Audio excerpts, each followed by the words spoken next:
అందుకే భయపడుతున్నాడు, గిరిగదలాడుతున్నాడు. ఎట్ట చేస్తావు అంటున్నాడు. ఎట్ట చేస్తాను నీకు చెప్తానా జగన్?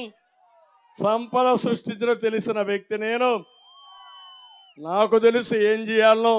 విజన్ ఉండే వ్యక్తిని నేను. నీది పాయిజన్, అవునా కదా? నీది విషము, నాది విజన్. దూరదృష్టి ఉండే పార్టీ తెలుగుదేశం పార్టీ. నీకు దూరదృష్టి కాదు, మొత్తం దోచేసుకుని ప్రజల పట్ల విషం కక్కుతావు నువ్వు. నిన్న అందుకే ఓ మాట అన్నాడు, పశుపతి అన్నాడు నన్ను. నేను చెప్పా, జగనాసుర పట్ల నేను పశుపతిని. శివుడు పరమ శివుడు ఏ విధంగా అయితే విషాన్ని కంఠంలో పెట్టుకొని మళ్ళీ అమృతం కోసం ఎట్లయితే ముందుకు పోయాడో, నేను కూడా ఈ ప్రజల కష్టాలన్నీ దృష్టిలో పెట్టుకొని నన్ను అందరిని వేధిస్తా ఉంటే అన్ని మైండ్లో పెట్టుకొని ఎక్కడా రాజీ పడకుండా బుల్లెట్ మారిగా దూసుకెళ్ళిపోతున్నా. అవునా కాదా? నువ్వు ఏసీ బస్సులో తిరుగుతున్నావు, నేను రోడ్ల మీద తిరుగుతున్నా. నువ్వు తోలిన జనాన్ని అడ్రస్ చేస్తున్నావు, నేను స్వచ్ఛందంగా వచ్చే జనాలతో మాట్లాడుతున్నా.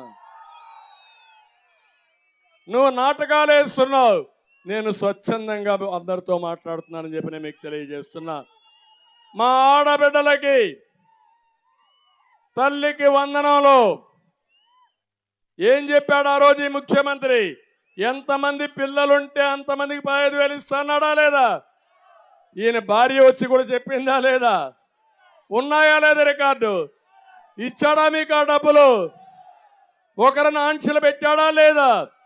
దాంట్లో కూడా కోతలు పెట్టాడా లేదా? కోతల రాయుడు జగన్మోహన్ రెడ్డి.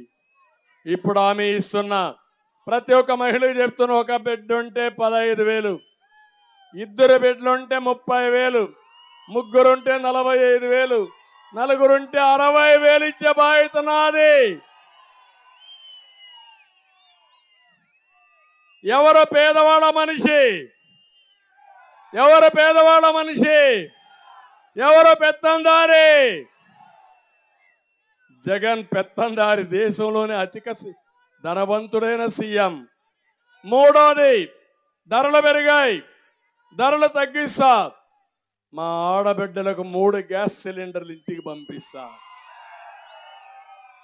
మళ్ళా దీపం వెలిగిస్తా. నా ఆడబిడ్డలకు నాకు గుర్తుంది, మా తల్లి కట్టెల పొయ్యిలో వంట చేసేది. ఆ కిచెన్కి పోతే ఆ కిచెన్లో నుంచి బయట వచ్చినప్పుడు కళ్ళల్లో నీళ్లు వచ్చేటివి. అది చూసా.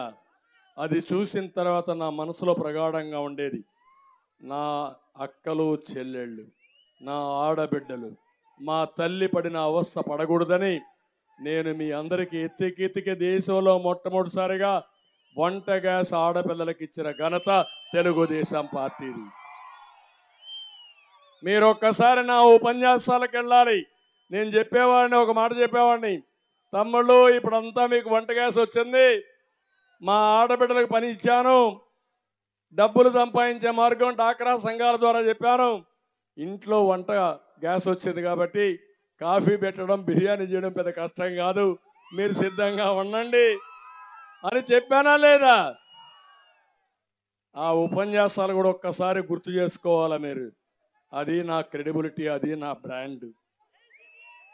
4వది, ఉచిత ప్రయాణ సౌకర్యం ఏర్పాటు చేస్తాం మా ఆడబిడ్డలకి.